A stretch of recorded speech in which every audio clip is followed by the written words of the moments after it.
अच्छा, सबको सलाम। मेरा नाम ब्रेंट ब्रीडिंग है और आपको मिस्टर सी लीडरशिप पॉडकास्ट में खुशामदीद कहता हूँ। आपका 8 मिनट का हफ्तावार लीडरशिप सबक। इस सीरीज का नाम है द लीडरशिप क्रेड। क्रीड एक अकीदे का खुलासा बयान होता है।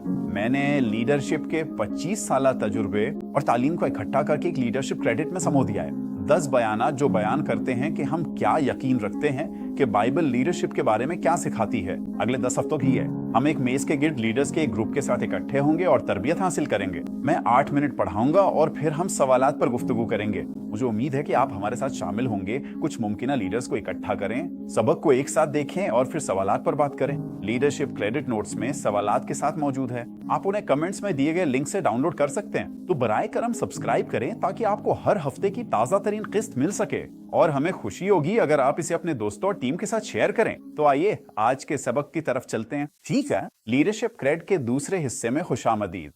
पिछले हफ्ते हमने ये देखा कि हम इस बात पर यकीन रखते हैं कि यस्सु के तमाम पैरोकार लोगों के लीडर हैं। इस हफ्ते लीडरशिप क्रेड से हमारा बयान ये है कि हम यकीन रखते हैं कि कुछ लोगों को अवामी क़यादत के किरदारों के लिए बुलाया गया है और उन्हें फजल के साथ नवाजा गया है, जैसे कि चर्च में डीकन और एल्डर या कारोबार, कम्युनिटी या हुकूमत में क़यादत के किरदार। तो ये हमारे लीडरशिप क्रेड का दूसरा बयान है।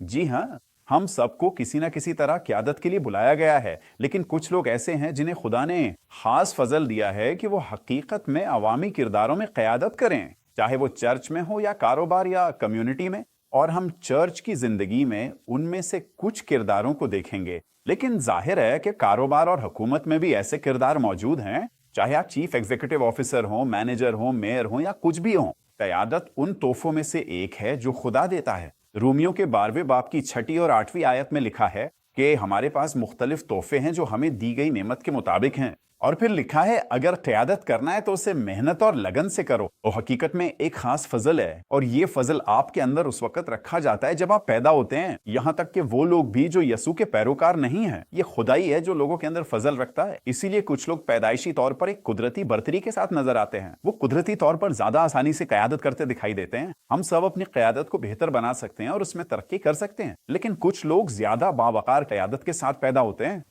और इसलिए हम सब तरक्की कर सकते हैं। लेकिन कुछ लोगों को अब क़यादत के अवामी किरदारों में काम करने के लिए बुलाया गया है। पुलिस बयान करता है कि कलीसिया में ये कैसा नजर आता है। फिलिपियों के पहले बाब की एक आयत है, आयत नंबर 1।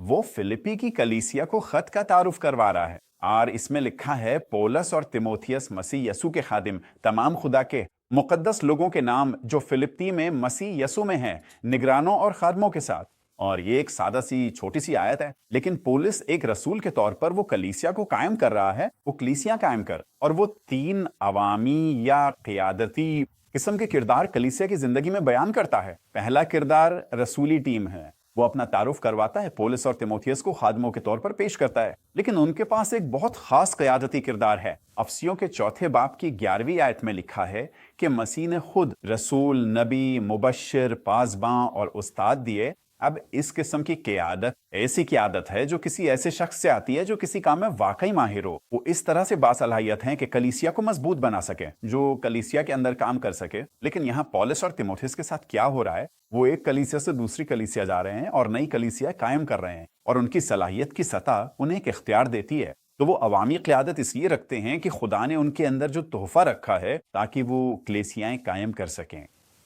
लेकिन अगले 2 जिनका वो जिक्र करता है, वो निगरान और खादमों का जिक्र करता है। आइए निगरानों पर नजर डालते हैं। निगरान, ये लोग मकामी कलीसिया के अंदर एक टीम के तौर पे काम करते हैं और कभी कभी उन्हें उनके मुख्तलिफ किरदारों के हवाले से पुकारा जाता है। तो अब मैं आपको 2 मिसालें दिखाना चाहता हूं। उनमें से एक पतरस की तरफ से है और एक पौलुस की तरफ से, और दोनों इस अहम अवामी क़यादत एक किरदार के बारे में कलीसिया की जिंदगी में बात करते हैं। और कभी कभी ये थोड़ा सा उलझा देने वाला हो सकता है। कुछ कलीसियाएं मुख्तलिफ नाम इस्तेमाल करती हैं, कुछ कलीसियां इसे मुख्तलिफ तरीकों से बयान करती हैं। लेकिन आइए देखते हैं कि बाइबल दरअसल एक पतरस बाब 5 आयत 1 और 2 में क्या कहती है। पतरस लिख रहा है, और वो तुम में मौजूद बुजुर्गों से कहता है। तो वो जाहिर है कि उस मामले में खास तौर पर मर्दों के ग्रोह से मुखातिब है, और वो कहता है कि तुम में मौजूद बुजुर्गों से एक बुजुर्ग की हैसियत से अपील करता हूँ और मसीह की मुसीबतों का गवाह जो इस जलाल में भी शरीक होगा जो जाहिर होने वाला है। खुदा के रेवड़ के चरवाहे मनो। तो वो किससे बात कर रहा है? वो बुजुर्गों से बात कर रहा है और वो कहता है, बुजुर्गों मैं चाहता हूं कि तुम चरवाहे बनो। अब ये लफ्ज चरवाहा अगर आप यूनानी जबान से बराह रास्त तर्जुमा करें तो ये लफ्ज पास्टर्स बनता है। तो वो बुनियादी तौर पर कह रहा है, बुजुर्गों तुम्हारा काम ये है कि तुम अपने जेरे निगरानी रेवड़ के पास्टर बनो, उनकी निगरानी करो। ये छोटा सा लफ्ज निगरानी करना वहीं से आता है जहां उसने निगरानों से बात की थी। और फिलिपियों में वो कहता है खादिमों से और निगरानों से। निगरान वो हैं जो निगरानी करते हैं। तो यहाँ असल बात ये है, वो बुजुर्गों से मुखातब है। वो कहता है, बुजुर्गों तुम्हारा काम पास्टर बनना है। जब तुम निगरानी करते हो तो निगरानी का एक और तर्जमा लफ्ज बिशप है। तो वो तीन मुख्तलिफ लोगों से बात नहीं कर रहा, वो बुजुर्गों से बात कर रहा है। वो कहता है, बुजुर्गों मैं चाहता हूं कि तुम पास्टर बनो जब तुम कलीसिया की निगरानी या बिशप करो। तो यहाँ पतरस कलीसिया के बुजुर्गों से मुखातिब है और उन्हें चरवाहा बनने का हुक्म देता है, जिसका बराह रास्त तर्जुमा यही लफ्ज है। फिर पास्टरों को हुक्म देता है कि वो उनकी निगरानी करें, जो कि वही लफ्ज है निगरानी करना जो हमने अभी सुना, जिसका तर्जुमा बिशप भी किया जाता है। ठीक है, तो ये पतरस की बात की। अब पौलुस अमाल बाब 20 में वो अपने सफर पर है और वो वापस ऑफिस जाता है, एक कलीसिया जिससे वो बहुत मोहब्बत करता है। और अमाल बाब 20 आयत 17 में लिखा है कि मिलेतस से पौलुस ने अफेसस में कलीसिया के बुजुर्गों को बुलाया। तो ये बिल्कुल खास तौर पर है, ये कोई आम कलीसिया की दावत नहीं है। वो दावत भेजता है और कहता है, कलीसिया के बुजुर्गों बराहे मेहरबान मुझे आपसे मुलाकात करनी है। ये सिलसिला जारी रहता है। आयत 28 में वो उनसे कहता है, अपने आप पर निगाह रखो और इस सारी रेवड़ पर भी जिस पर रूहुल कुद्दस ने तुम्हें निगरान मुकर्रर किया है। तो एक बार फिर वो बुजुर्गों से मुखातब है और वो कहता है, बुजुर्गों आपका काम निगरान या बिशप होना है। अब फिर वो कहता है, खुदा की कलीसिया के चरवाहे बनो जिसे उसने अपने ही खून से खरीदा है। तो मैं चाहता हूं कि आप दोनों के दरमियान ये नमूना देखें, क्योंकि बहुत सी कलीसियाओं में तीन अलग अलग लोग होते हैं, एक पादरियों की टीम, एक बुजुर्गों की टीम और फिर शायद एक बिशप जो सब कुछ देखता है। दरहकीकत पतरस और पौलुस के मुताबिक ये तीन अलग अलग किरदार नहीं है। कलीसिया में ये दरअसल एक ही किरदार है जिसके तीन मुख्तलिफ काम हैं। क्या ये बात समझ में आती है? तो अगर हम इसे समेटें, क्या आप देखते हैं कि एक ही क़यादत के किरदार के लिए तीन कामों का नमूना है। बुजुर्गों का काम यह है कि कलीसिया की निगरानी करें, बिल्कुल उसी तरह जैसे पुराने अहदनामे में कबाई की जाती थी। हर कबीले में बुजुर्ग हरके वही लोग थे जो ज्यादा समझदार और उम्र रसीदा थे और उनका काम निगरानी करना, नज्म ज़ब्त कायम करना और झगड़ों को हल करना था। निगरान कलीसिया की हिफाजत करते हैं। निगरान तकरीबन एक मैनेजर की तरह होते हैं। इनका काम मखसूस चीजों का ख्याल रखना, रहनुमाई फराहम करना है, इनकी निगरानी करना और कलीसिया को सही सिमत में ले जाना है। और फिर पादरी, उनका काम यह है कि वो भेड़ों की हिफाजत करें, उन्हें खुराक दें, उनका ख्याल रखें, भेड़ों की देखभाल करें और ये यकीनी बनाएं कि उनकी अच्छी तरह देखभाल हो रही है।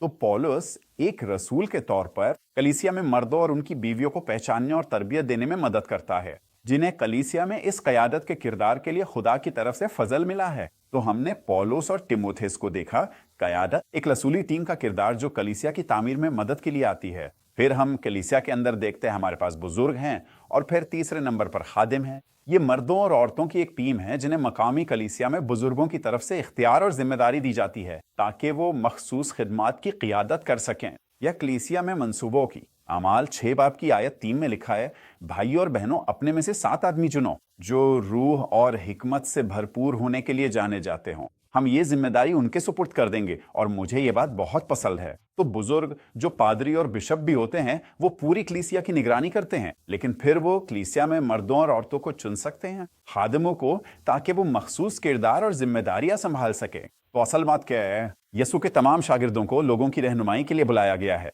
लेकिन कुछ को खास फजल दिया जाता है कि वो रहनुमाई करे और उन्हें ये जिम्मेदारी दी जाती है कि वो बुजुर्ग, खादिम या रसूली टीम में काम करें। तो अब चैलेंज ये है, यसु के तमाम शागिर्द लोगों की रहनुमाई के लिए बुलाए गए हैं, लेकिन कुछ को खास फजल दिया गया है कि वो कलीसिया, कारोबार, हुकूमत या कम्युनिटी में क़ियादत के किरदार अदा करें। अगर खुदा ने आपको अवामी क़ियादत का फजल दिया है, आप उसको खुदा की शान के लिए इस्तेमाल कर सकते हैं या ज़ाती फ़ायदे के लिए। यही असल चैलेंज है। खुदा ये फजल बहुत से लोगों के अंदर रखता है और उनमें से बहुत से उसे इस्तेमाल भी करते हैं। वो इसको बड़े कारोबार बनाने के लिए इस्तेमाल करते हैं, वो उसको अपनी सियासी जिंदगी बनाने के लिए इस्तेमाल करते हैं। और मैं ये नहीं कह रहा कि दुनिया में इसको इस्तेमाल करना गलत है, لیکن یہاں چیلنج یہ ہے کہ آپ یہ یقینی بنائیں کہ آپ نے اس قیادت کے تحفے کو خدا کی شان کے لیے وقف کیا ہے. اور اسی لیے بہت سے لوگ، شاید آپ جو سن رہے ہیں، شاید آپ جو دیکھ رہے ہیں، شاید آپ کے پاس بھی لیڈر ہیں، شاید آپ خود بھی انہی لیڈرز میں سے ایک ہیں. کیا آپ اپنی قیادت کی صلاحیت کو خدا کی شان کے لیے استعمال کر رہے ہیں یا صرف ذاتی فائدے کے لیے؟ تو سوال یہ ہے کہ ہم جلدی سے اس پر بات کریں گے.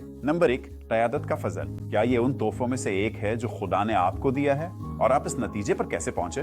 نمبر 2، کسی ایسے شخص کے بارے میں سوچیں جسے آپ چرچ میں بزرگ کے کردار میں پسند کرتے ہیں. ان کی قیادت میں ایسی کون سی بات ہے جو آپ کو نمایاں لگتی ہے؟ اور پھر نمبر 3، کاروبار، حکومت یا کمیونٹی کی قیادت میں کسی ایسے شخص کے بارے میں سوچیں جو اچھی بائبلی قیادت کا مظاہرہ کرتا ہو. ان کی قیادت میں ایسی کون سی بات ہے جو آپ کو نمایاں لگتی ہے؟ تو ہم ان سوالات پر گفتگو کریں. امید ہے کہ آپ جہاں بھی یہ دیکھ یا سن رہے ہیں وہاں ان پر بات کر سکیں گے. خیر، یہ ایپیسوڈ دیکھنے کا شکریہ. امید ہے کہ یہ آپ کے لیے مفید رہا ہوگا. اگلے ہفتے دوبارہ ملیں گے. تب تک کے لیے فی الحال خدا حافظ.